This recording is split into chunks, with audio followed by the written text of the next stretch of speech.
So my name is Chris Correa. I've been attending Christ Journey now for a little more than 10 years after I graduated college. Met my wife, Jackie, there, and we have a 4-year-old son, Branson. I moved down after graduation and started attending here, and immediately I got plugged in with the youth ministry. Growing up in the church, I've always had older men just kind of pour into me, and that's a lot of my journey and a lot of my story from a divorced family and whose father wasn't always around. To have these older men kind of take the time out of their life, normal men, to just invite me in. And that had a lasting impression on me, and something that I always wanted to do for the next generations. Like I said, when I moved down, started with the middle schoolers, followed them out to graduation, and that was a really, really good time.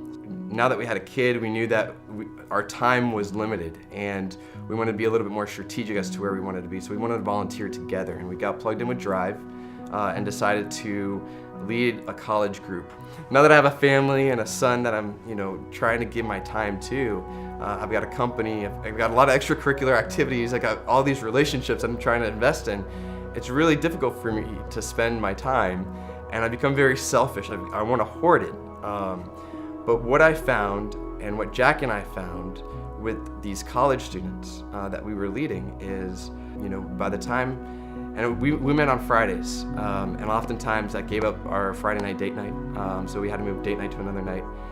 And so it was very sacrificial of our time. Without a doubt, every single time that we walked the last person out and shut the door, Jack and I would look at each other and say, this was totally worth it.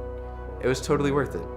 And I think that's one of the things about God's economy that we don't realize, is that if we have an open hand, God's just going to continue to pour and put it in. So yeah, it doesn't matter if it's time, talent, or treasure. Whatever you pour out, God is right there pouring it back in. And if you let Him pour it out, then you get that fresh water back in. It doesn't matter how difficult it is. On the other side of that, there's going to be some joy. There's going to be a renewed sense of faith and hope and love and purpose